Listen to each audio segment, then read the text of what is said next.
And a good day to you. It's Take Two with Jerry and Debbie, rolling along here on EWTN Global Catholic Radio Network. I'm Jerry Usher, along with Debbie Georgiani, the show team in place. You are there, so Debbie, the whole gang is all here, ready to make it another impactful conversation. And this is normally a very big show for us every year because we always have promised you and the world that we would never forget this day, 9/11, what happened 19 years ago in Lower Manhattan when the Twin Towers and the Pentagon and the plane in Pennsylvania and the terrorist attack that we all witnessed, suffered through, and many, many, many died. So we want to talk about that today. We want to remember. It's important for us to remember. A lot of kids right now growing up, they have no, it's a tiny little blurb in their history books. Okay, so it's important that we talk about it. So if you have something to say about it, if you remember where you were when this happened, if you were watching TV, if you knew somebody who was right in New York City or something of that nature, or if somebody you know has died from this, either during 9/11 attacks or afterwards, because a lot of people were suffering from major illnesses and diseases afterwards from the ramifications of all of it. We want to hear from you. 833-288-3986. Hard to believe, Debbie. It's been 19 years, and as I wrote on the little blurb on the Take2Show.com website, I did say it's hard to believe that it's been 19 years. And I said we all remember how packed our churches were in the days and weeks following the tragedy. But soon things seemed to return to, quote, normal. And I did mention what you just said. We are committed on this program to remembering this because, people remember historic events, tragedies, great things that happen. You know, putting a man on the moon. We always remember anniversaries of different wars and attacks, and so I think this is one that we need to keep in our hearts and in our prayers because it was something we never, ever, ever want to see happen again, God willing. Right. Number to dial is 833-288-3986. Please call in and share your memories of 9/11 in 2001, 19 years ago. Okay, this was posted on Facebook, and I actually reposted it on my Facebook page. And by the way, guys, if you ever want to be friends on Facebook, you can find Jerry Usher on Facebook. You can find me, Debbie Georgiani. You can find us with the ministry, Jerry and Debbie Facebook page. You can also visit us at standtalltoday.com and get a free consultation if you want some life coaching, because a lot of people are suffering, believe it or not, Jerry, from PTSD, from some of the experiences of going through 9/11. But real quickly, if I may read this, this was posted by a deacon. Now, I don't know if he wrote it or he just picked it up and recirculated it, but he posted this last night, the night before 9/11. Listen to this. This just got me so emotional I couldn't sleep all night. On this day, this is the day before 9/11, on this day, 19 years ago, 246 people went to sleep in preparation for their morning flights. 2,606 people went to sleep in preparation for work in the morning. 343 firefighters went to sleep in preparation for their morning shift. 60 police officers went to sleep in preparation for morning patrol. 8 paramedics went to sleep in preparation for their morning shift. None of them saw past 10 a.m. September 11th, 2001. In one single moment, life may never be the same. As you live and enjoy the breaths you take today and tonight, before you go to sleep in preparation for your life tomorrow, kiss the ones you love, snuggle a little tighter, and never take 1 second of your life for granted. And it's hashtag we will never forget. This is why I couldn't sleep last night. I read that and I thought, I tried to put myself in the minds of all those people that just went to sleep preparing for their next day. And, we know what happened. We know the end of the story. We do.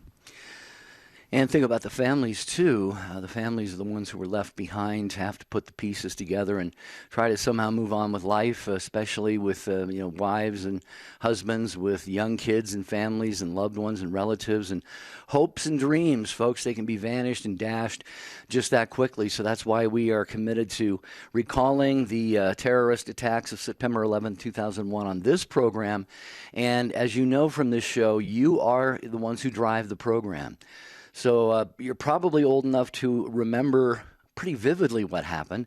If so, and you want to just share, what was going on in your mind and heart at the time, or subsequent to that, how you have maybe continued to honor and remember the fallen heroes. The number is 833-288-3986. And Debbie, you mentioned those who were, so too young right now to have maybe either lived through it. They might not have been alive then, or they might have been 2, 3, 4, 5 years old. Well, they're learning about that now, hopefully, in their schools. And I'd love to see if there are any, 20-somethings listening right now. Share with us your experience of how you came upon the knowledge of this, how it was presented to you, and what that did in your own heart. Yeah. And we really do want to know if you're learning it in school. We hear all these stories that history books are being scrubbed.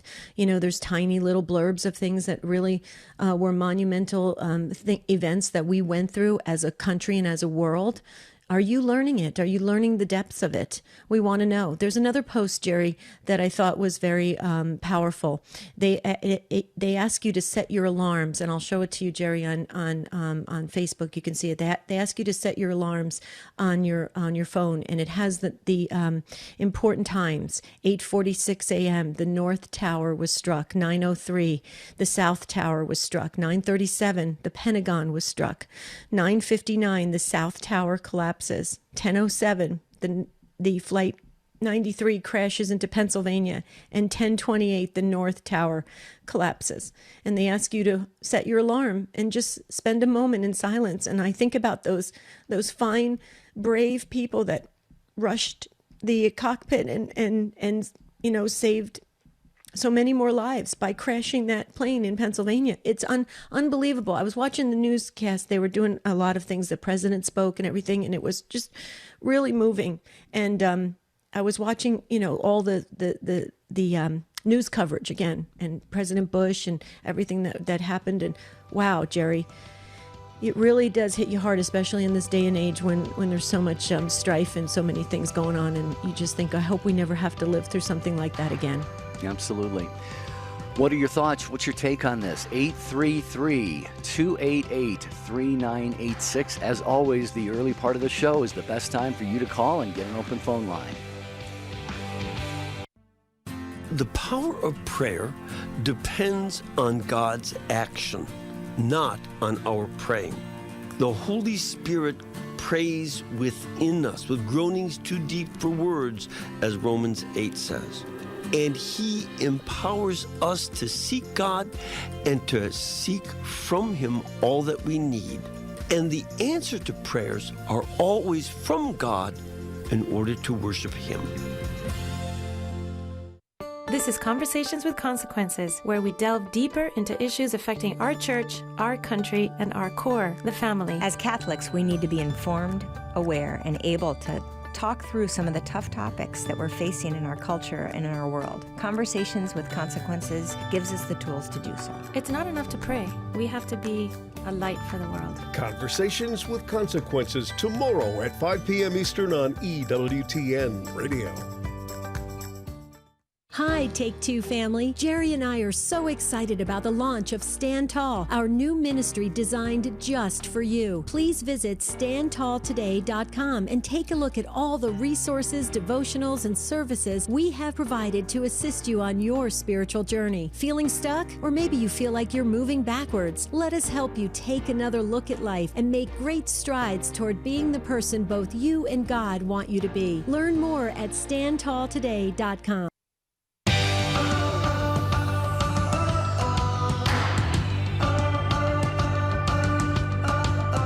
Take Two with Jerry and Debbie, always inviting you to stay tuned to EWTN Radio as much as you possibly can. And the fine shows don't end on the Monday through Friday schedule. They continue over the weekend. And one of the ones that we really, really strongly encourage you to listen to, you will be inspired, whatever the topic is. The Good Fight, Saturday afternoons at 2 p.m. Eastern Time.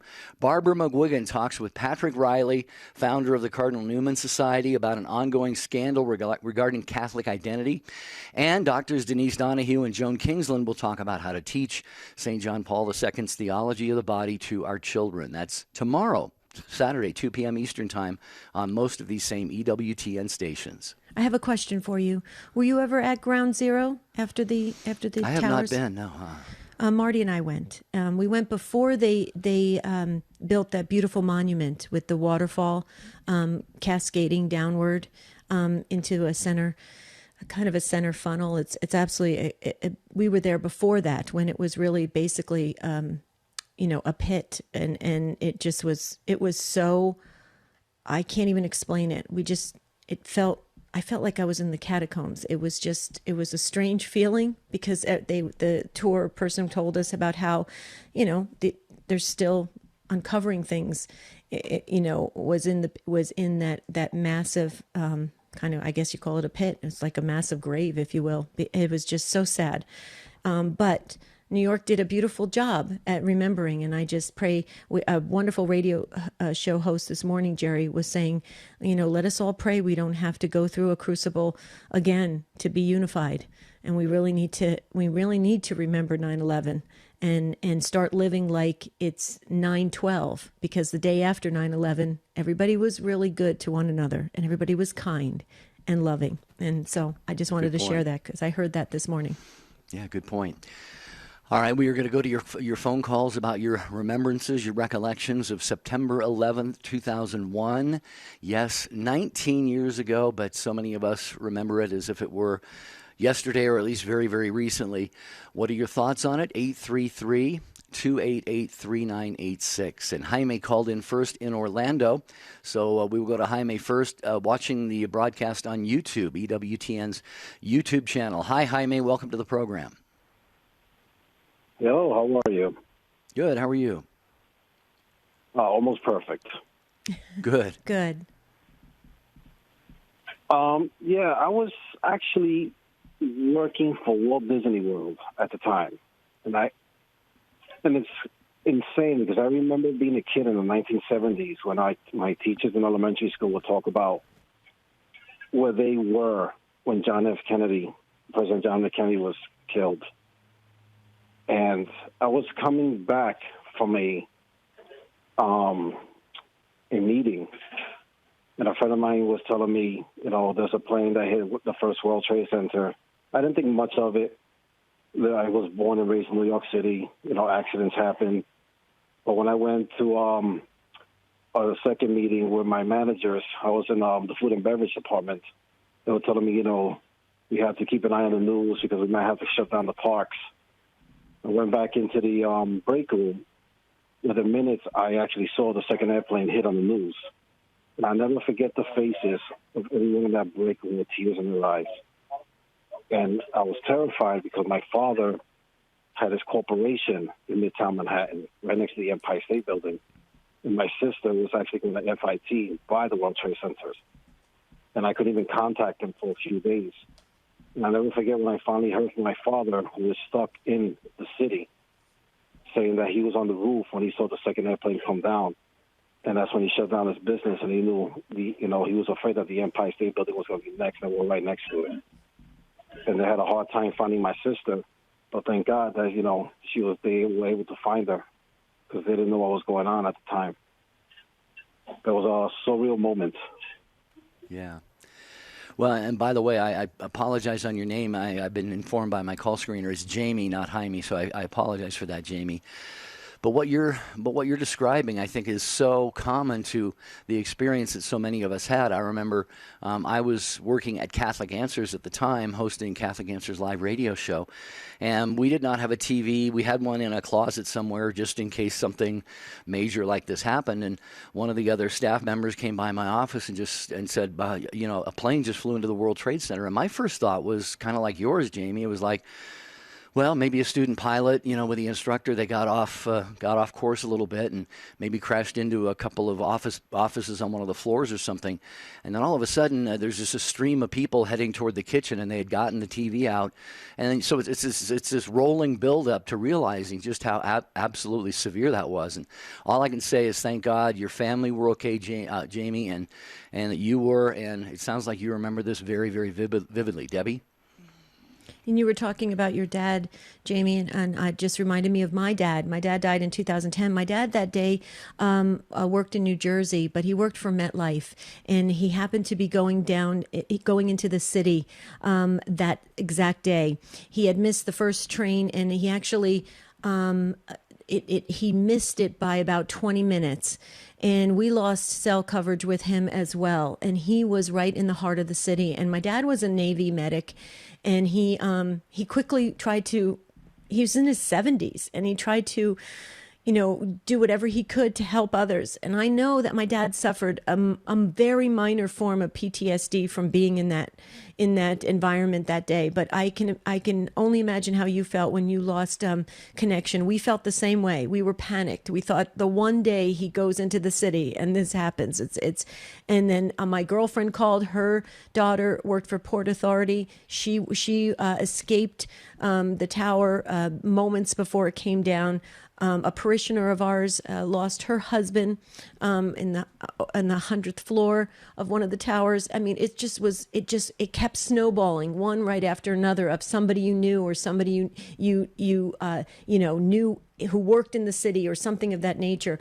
So, Jamie, at that time, wouldn't you say, though, as frightened as we were, somehow we all felt like we were in this. Well, we did. We felt like we were in this together, and we were bonded. We came together very quickly as a country. That's, I think, something when we say we'll never forget. I hope that's another part we will never forget, how we came together. What do you think? No, most definitely. I 100% agree. I mean, I have an uncle who worked for the FDNY. And his emergency engine was one of the ones at the World Trade Center. He lost many of his men there. And at the same time, like I said, the events were absolutely insane. As cast members, we had to stand outside. And we, at Disney, we had protocols that there was a hurricane or any type of emergency that the parks automatically closed down. We never heard that before. And to hear over the loudspeakers, due to certain circumstances, the parks are closed. We had to tell the guests, we apologize, but the parks are closed. You must leave immediately. The expressions on their face, you can see for the first time they knew something was wrong. It was a beautiful day. It wasn't raining. It was sunny outside. And, it was absolutely incredible how the day went. And absolutely, it was, I think everybody was so together, everybody was going to church at that point and just praying. And, we were, even to this day, every year I end up in tears because I remember that day. Yeah, it stays with you, and those emotions really don't necessarily go away. It sounds like, Jamie, that you, like you said, you tear up every. Debbie, you were obviously getting emotional as you were reading that that piece from that deacon too. And I would hope and pray for everyone. Maybe it may not bring everyone to tears, but at least hopefully it'll bring us to our senses and maybe even to our knees once again. Mm-hmm. Yeah, well, that's what we can only hope and pray for, Jerry, because right now we're very divided. And, this is a perfect opportunity for us to remember, because in our thoughts and in our memories, we can start to, come together again. So, Jamie, thank you so much for sharing your remembrance of 9/11 today. We so appreciate it. God bless you. Have a beautiful, beautiful rest of your day and weekend, okay? Thank you so much. Yeah, thanks, Jamie, for listening and calling the program. And we are also on the EWTN app, and that is how James in Los Angeles has the program Take Two with Jerry and Debbie. Hello, James. Thank you for calling. Welcome. Thank you so much for your program. It's particularly effective today when we're so divided to remember how unified we were on that day. Mm-hmm. My story isn't as dramatic as Jamie's or even Debbie's, but I was born and raised in New York, and I moved to California in 1961. And on the 10th of September of that year, a very close cousin of mine came out to visit with his fiancée, and they had been staying here for us for a while. And then on that 10th of September, the day before 9/11, they returned by American Airlines to New York. I got a call. I was 6 o'clock in the morning here, and I got a call from my cousin who had just gotten in from a midnight flight, and of course related to me what was happening. So I immediately put the TV on, and of course we all know the dramatic events that occurred. What I wanted to call about was that this event, this erupted a tremendous raw feeling in my heart that I had to return to the scene of that disaster. I had only worked when I was in New York. I worked a short distance away from the towers, and it's interesting. I wanted to visit the restaurant on one of them, but it was a cloudy day. They had closed it when we were visiting before 9/11. In any event, so on March 17th of 2002, my youngest son, who unfortunately has passed away now, and I took a trip back to New York City. We both love the city. And one of the concerns, or one of the actual things we did, of course, was to go to the site like Debbie did. I can never forget that because it was really raw. As Debbie said, the whole the crater, the ground was still there. And there were probably 200, 300 people on the platform overlooking this. And you'll remember that, Debbie, that platform. And I do. You could hear a pin drop. There was absolutely no sound. And then all of a sudden, I heard the pipes, the bagpipes. And everything at the site stopped. And they brought a body up, or parts of a body up, with the pipes playing behind it. It was probably the most dramatic scene in my life. And I'll never forget it. And when I was in New York, I ended up buying one of those shirts, the shirts that have the insignia on it with the two buildings that says, responded, never forgot. Mm-hmm. Mm-hmm. That's my story. Yeah. James, I can totally relate. I am just a mess in tears because it sounds like we were there at the same time. My whole family, we felt drawn to go back as well. You know, I grew up in New Jersey. I grew up, so close to the city. And we felt just a strong desire to go back the same way, exactly like you. And we had those same feelings of, you could hear a pin drop. It was surreal is not even a strong enough word. It was eerie, but it was, you could sense that so many lives, had given so much that day. And it was just, it made you go to your knees. It really did. And it humbled everything around you. It was an amazing experience. I don't know if I could do it every single year because it's so emotional, but I think everybody should, especially now. They've cleaned everything up and made it, it's a monument. It's very beautiful, and it's a great memorial of to remember. But back when you went, James, and when we went, Jerry, it was very raw. James said it perfectly, and it really leaves an impact inside of you that you think, we never want to go back here again. Yeah, well, the thought that came to my mind is, as you're standing there looking at that, the memories come flooding back, but also the question, how could this happen?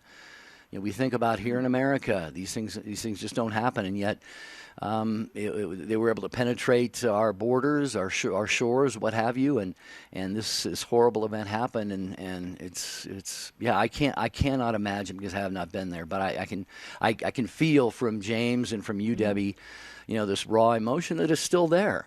And if anybody else listening has the same experience, we would love to hear from you about it. But James, anything else you wanted to add as we're 19 years removed from this event? Thank you, Jerry. Yeah. That's it. Thank you. There was one other thing. I had gone back at that particular time, March 17th. I got in earlier, a couple of days before March 17th, because I wanted to attend the St. Patrick's Day Parade. As a Catholic school graduate, a graduate of Fordham University, I had marched in the parade, I believe, 7 times during high school and college. And it was always a tremendous, even though I'm Italian, I had a lot of Irish friends who were very close. And so I wanted to see the parade. I wanted to show my son the incredible parade that, the Irish put on that day. And so as we were lined up, waiting for the parade to begin, a loudspeaker came on and said, "Everybody please turn towards the south, towards the Battery, and we will observe a moment of silence." There were about 1 million people there, I believe, and you could hear a pin drop. And standing right next to me was a police officer from Los Angeles that had come in to help. And I'll never forget that as well. Beautiful, beautiful, beautiful memories of such a horrible thing. So, James, I know it's never, ever going to be something that you forget, that's for sure. Teresa is coming up next as well.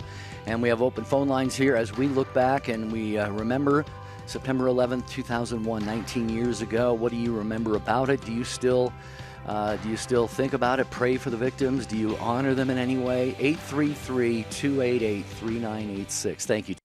The Venerable Fulton John Sheen. If we wish to keep our rights and liberties, we must also keep our God. Piety and patriotism go together. That's the first glory of being an American. The leading Catholic voices are on EWTN Radio.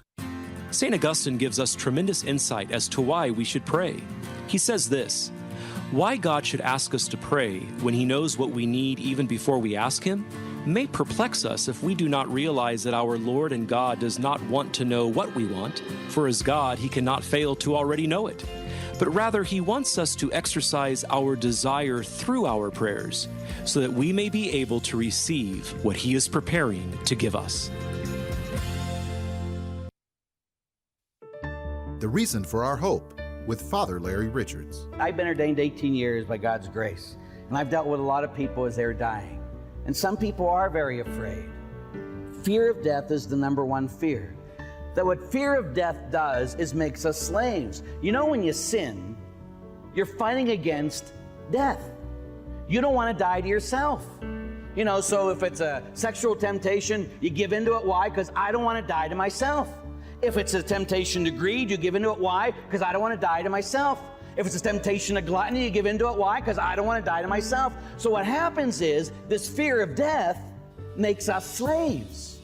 And we keep stuck in the slavery. Again, Jesus says, anyone who sins is a slave to sin. And so you can either decide to spend your life in slavery or spend your life in freedom. Hi, this is Dr. David Anders. What's stopping you from becoming a Catholic? Let's talk about it on Call to Communion at 2 p.m. Eastern on EWTN Radio. Now, back to Take Two with Jerry and Debbie.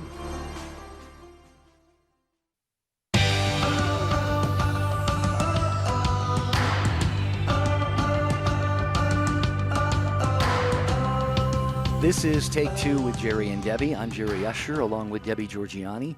We have Ryan Penny on the phones, Michael Birchfield, our producer, and Jeff Burson is on social media today. So if you post anything on EWTN's Catholic Radio Facebook feed or YouTube video feed, Jeff will get some of those comments over to us. And there are some accumulating there, so we'll get to those in a few minutes. Debbie? Real quickly, when we were just on that short break, James, if you're still listening in Los Angeles, we have some of our Take Two family members weighing in, and they said they were so moved by your story, James, and they actually are searching for video coverage. And it is true what James was sharing is when they did recover some of the deceased, or even some of the things that they recovered from the towers collapsing, the bagpipes would play. It was like you could hear a pin drop. It was so quiet. It was, and people are searching, James, and trying to get the video coverage of that based on your testimony of it. So thank you, James. That's what we want. We want people to remember this day and to learn about it. So. Yeah, Teresa, right before we get to you, our social media manager, Jeff Burson, mentioned to us that trending on Twitter today is the hashtag #PleaseNeverCancel. And we know that this is a reference to the cancel culture, trying to kind of whitewash the history of the United States and so many people and events and things. And this being one of them, I guess. And Debbie, I mentioned to you and to Michael off the air during the break, I thought how cold and heartless it would be if this cancel culture movement really did have any degree of success in wiping out from our memories the 9/11 event and the people who were lost and just the horrific nature of the whole thing. Mm-hmm. But then Michael Birchfield, our producer, shared about how, a lot of people are suffering from PTSD from this, of losing family members, or, the traumatic events that unfolded. And that is so true. So there is a way to maintain that sensitivity, but also to share the truth and never to forget. And so we just have, we can do that in this day and age. That's the beauty of how advanced we've become as a society. So if you'd like to join this conversation and tell us what you remember about 9/11. Maybe you don't remember anything at all and you just have read about it and you want to talk about it. We're here to have that discussion. Please call in now. Don't wait any longer. 833-288-3986, and we'll get to the social media comments, but we'll go to Teresa first in Louisville, Kentucky, listening on the EWTN app, because Teresa, you've been waiting so patiently, and I love your name. I love the name Teresa. Welcome. Thank you. Me too. We can only imagine who I was named after, right? Right. Saint Teresa. Okay. 19 years ago, I was the manager in the burn unit at University of Louisville Hospital in Louisville, Kentucky. And a lot of people don't understand that with burn patients, they have to be in specialized burn care.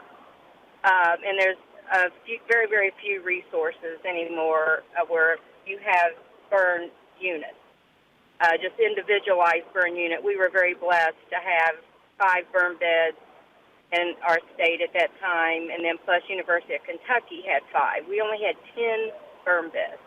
So I got a call as the manager in the burn unit from Washington that we needed to empty out all of the burn beds of burns that could be transferred to intensive care, where we could still manage the burn care, but from St. Louis, from Missouri, all the way down to Florida, the burn units in those states, which are still very far and few between, not every state has a burn unit. We were mandated to increase our supplies to surge capacity. We had to empty out the burn beds of people that could go to ICUs, which we were very fortunate at that time that we could empty the beds and send them to ICU units.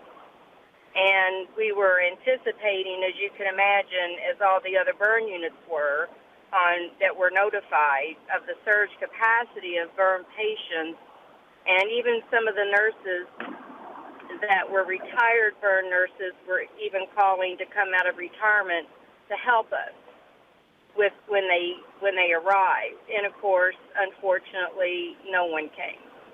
The burn patients, the survivors, as we know, were so far and few between, and the burn care was managed up in Washington and in, of course, New York. But all the states, west of that, we were notified to be prepared for a surge capacity of burn patients. And burn care is so limited. If you researched it now, burn units are across the United States at a rapid rate because of the expense. And plus, burn care, Jerry and Debbie, it's not just a couple days in a burn unit. The longest burn patient I ever had was 6 months. And so the longevity of burn patients as well, but just reflecting back on that day of how under-resourced we were for the possibility of all of the injuries. Now we have very proud to say we have a 16-bed burn unit in the state of Kentucky. University of Louisville is the only burn unit in the state of Kentucky. But, it's still only 16 beds, and there's some states that don't even have burn units. We get them transferred from out of state. Yeah. Well, Teresa... So it's just a reflection of that. Go ahead if you had something to finish there. Go ahead. No, I don't. Okay. Well, I'm just kind of getting chills here as I'm listening to you because I have never suffered any severe burns, but I have seen, on TV and news and, of course, in movies and so forth, what that looks like. And Debbie always says, teachers and nurses are among her favorite people, the ones she is most grateful for, and I echo that as well. And I can just imagine, you said sometimes up to 6 months it takes to recover from this. And I can just imagine the care, the compassion, the empathy, the patience, the heartfelt longing for healing that you and your colleagues in the burn unit must have, taking nothing away from anyone who treats anybody for anything else. But Debbie and Teresa, I'm thinking of this, the severity of really bad burns and just the delicate nature of having to treat those. It just takes, I think, a special kind of individual. I agree. And so I just want to thank you, Teresa, for the work that you do and that you did to help those recover. Let me ask you a question. During that time, I have a question for you. Given in the burn unit that you were in and you were part of, I want to try to tap into people's attitudes and their outlooks, their demeanors during this time.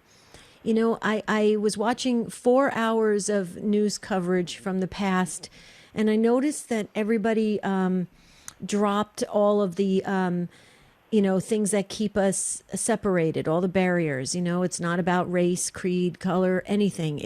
Everybody was coming together as Americans. Did you notice that as well in the burn unit, that everybody just worked together as one, as a real, like we like to say as Catholic Christians, as a real mystical body of Christ? Did you notice that in the work that you did? Oh, tremendously. It was a blessing. Of course, we all gathered and prayed, and we needed to be prepared mentally, spiritually, physically for what was coming, because we also have to remember with each patient comes a family. Mm. And then you have to be prepared, which we call the family is the second trauma, because it affects them. And so people were just non-charitable and prepared, and the phone just kept ringing from past nurses that were coming out of retirement, and physical therapists and respiratory therapists, and then people wanting to take care of the family. People were willing to open their homes or pay for the families to stay in hotels, because again, with patients being displaced from New York, you have families who are not going to leave their loved ones.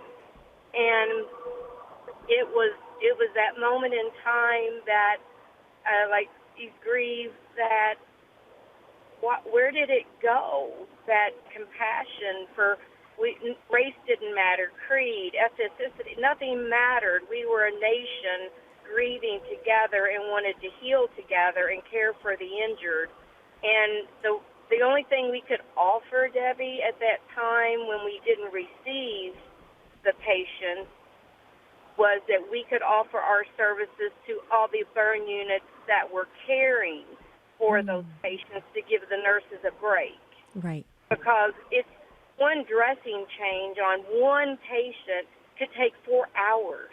And I've done a dressing change where it took 8 of us to turn the patient.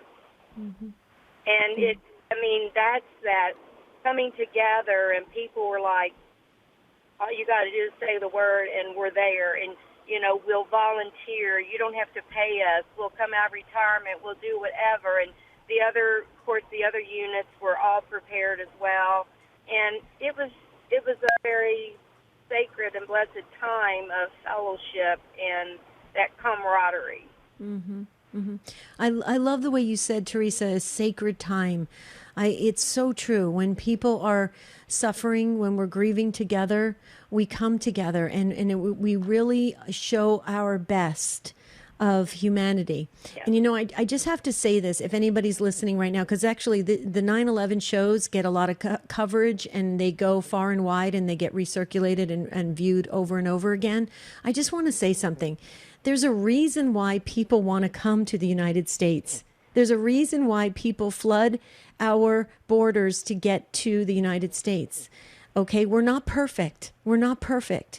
But we really are some of the finest people I think I have met. I love how beautiful Americans come together, and we show up strong, and we will lay our life down, and we will do whatever it takes to help our brother and sister. And we learned that. In 9/11, we learned it. I just pray it can be embedded in our minds and in our hearts and in our souls, similar to how you were talking, Teresa, and we can be like that again. And we can, as long as people will just put down their pride, put aside their pride, and we all come together. Right, Teresa? Absolutely. And Debbie, in our policy in the burn unit, and we were a unit of faith of women and men, and we drew on our faith every day in that unit, and to comfort, one another. And then we all, we realized that our faith could be the last face that person ever sees. And that, they're watching us take care of them. And that was a very powerful moment when you realize in such critical conditions, we may not even have known ever their first name, but that just that trust that we're here to take care of you no matter what, as the burn unit still does.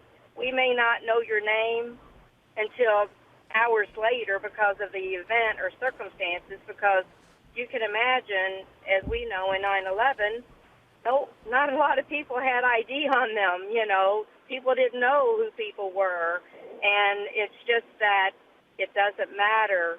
We're here to take care of you no matter what, race, color, creed. Absolutely nothing ever mattered, and it still doesn't. That's the part of what I did. I just retired February 1st after 44 years. Wow, God bless you, Teresa, Yeah. all the good that you did during those decades of work. And I'm reminded of another Teresa, Saint Teresa of Calcutta. She certainly never would have asked anybody, what is your name? Let me see your ID. Do you have health insurance? All of these things. I mean, it was just, there was a need That's there, right. and that need was met. And that's what you and your team did. So, Teresa, God bless you. I'm reminded of it's one of the closing prayers of the Rosary. It says, mourning and weeping in this valley of tears. And that prayer doesn't often make a lot of sense to us if we're not in a painful, sad situation. When we go through those situations, it definitely it hits home with us. But this really is a valley of tears that we're passing through. And I'm pointed then again to Revelation 21, where in verse 4, it says, He will wipe every tear from their eyes when the new heaven and the new earth come. There will be no more death or mourning or crying or pain, for the old order of things has passed away. So while we're in a valley of tears right now, we have the wiping away of tears and sheer joy, God willing, to look forward to. Mm-hmm. Yep. Amen. Thank you, Teresa. You're a beautiful soul. Thank you so much. Call us anytime, okay? I will, and if you all wouldn't mind praying for me, because I've been a burn nurse for 44 years. I don't know what to do now. Oh. So Wow.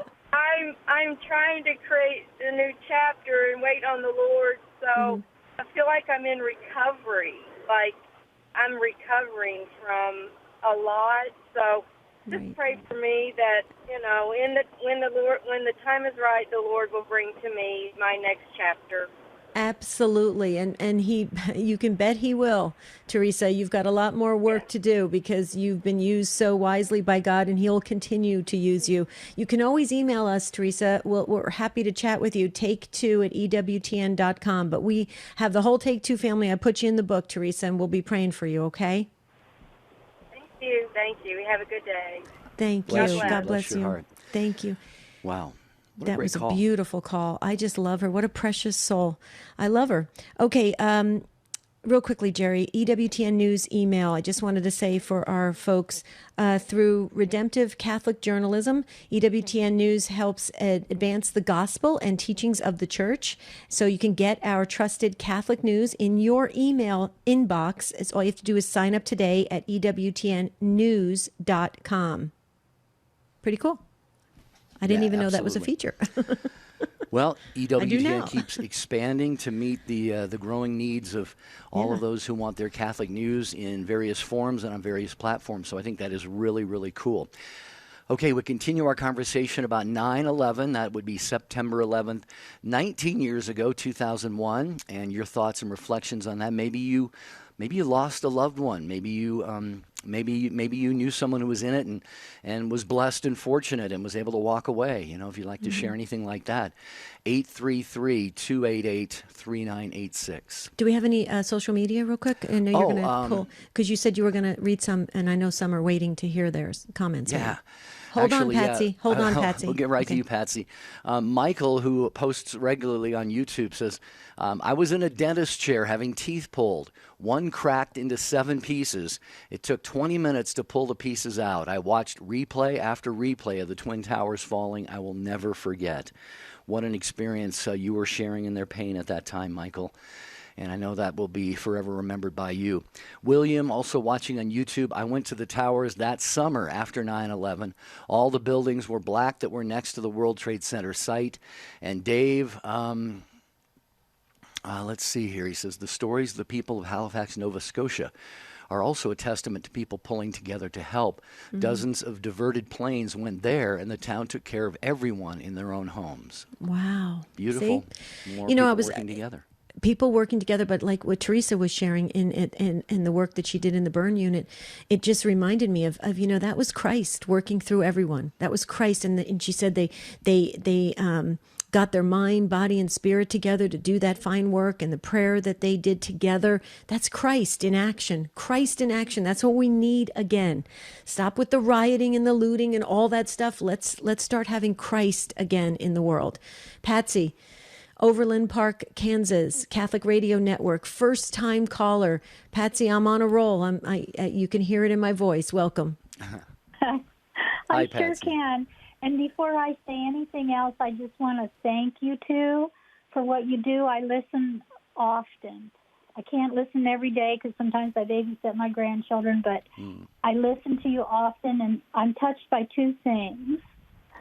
I'm touched by the fact that you're so relatable, that you never make anybody feel like they're saying something that they shouldn't be saying. You very often you put yourself next to them and say, I've been through that too, and that's touched me many times. And then also your faith and your positivity, that we can get through things. So I just wanted to begin with that in Thanksgiving for Thank the you, way Patsy. you are. I'm a retired teacher, and when 9/11 happened, I was in the middle of Kansas, in a small Kansas town, and my husband happened to be home because he had had a surgery on his mouth, and he was sitting in his chair, and all of a sudden, we had a little TV in the kitchen, and all of a sudden, the first tower got hit, and I remember thinking, oh, what a terrible accident, and then had gone back in to get ready because I was going to teach that day, and then the second one happened, and then we both knew something horrible had happened, but I still had to go to work, So I got myself ready and I went to work. And I have to say, it was, even though we were away from New York, it was a terrifying day. And I went to 3 schools because I was a special education teacher, and so I was at 3 different schools. And the thing I remember is that each school that I went to was reacting completely different than the last one I'd been to. Some people were shutting everything down, not letting the kids watch anything. Some people had all the kids sitting in front of the TV. It was like absolutely nobody knew what to do. And then we heard that all the airlines were shut down, and being away from things was scary because we didn't know what was coming our way. And I remember we just all had to pull together to comfort the children, because the children were freaked out because they didn't know, especially at the schools where they were getting to watch everything. And then there was all this discussion about, should we be watching this, shouldn't we be watching this? And so it was very strange for more than that day even. But the thing that I remember, because it wasn't long after that, in the spring, we moved to Kansas City to Overland Park, and I wore a flag. And at that time, many people wore flags. It was really touching to see people. And I remember when I came here, one of my parents walked up, and they were so happy that I was wearing this little sparkly flag on my shirt. And I remember how, like you said earlier, we were all pulling together. And now it's so different. And it really struck me what you said about God willing, there won't be anything that has to happen to pull us together again, because we are so divided. My best friend from the time I was in high school is now completely opposite in our thinking, and I'm trying to be supportive of President Trump. I think he's doing a great job, but I try not to talk about that. But she's so opposite of me that we can hardly talk to each other anymore. And I think that's happening to a lot of people. Mm-hmm.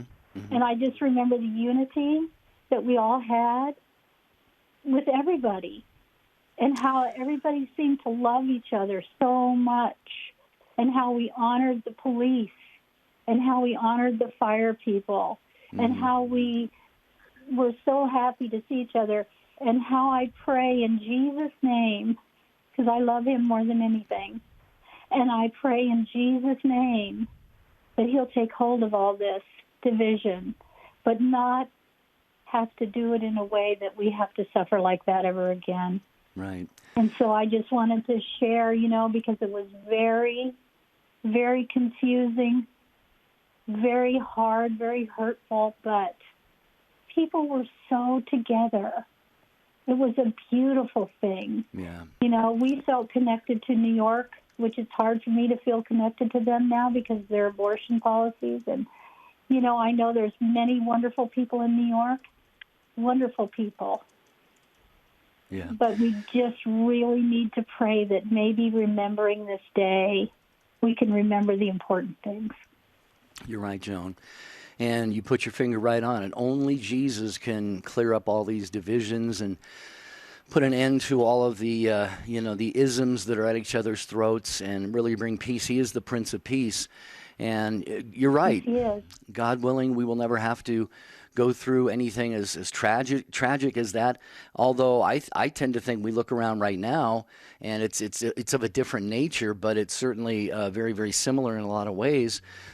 Just the bad things that are going on right now, the rioting and the looting and the murdering and the people just attacking one another. There is just such a lack of Christ and a lack of love right now. May your prayer be answered, Joan, from your lips to God's ears. Thank you for calling the show. Or Patsy, yeah, Patsy. Thank you, Patsy. Thank you so very much. Jerry was referring to Joan and Robert. We asked Joan to call back on Monday. You've got to hear this story. Joan's going to share a story on Monday you don't want to miss. That's for our In the News show on Monday. Jerry, Hashtag we will never forget 9/11. That is for sure. Here on Take Two with Jerry and Debbie. Yeah, let's all pray some extra prayers today, maybe an extra decade when you pray your rosary, something like that we will never forget, and that God will have mercy. Until Monday, have a beautiful and blessed weekend. God bless.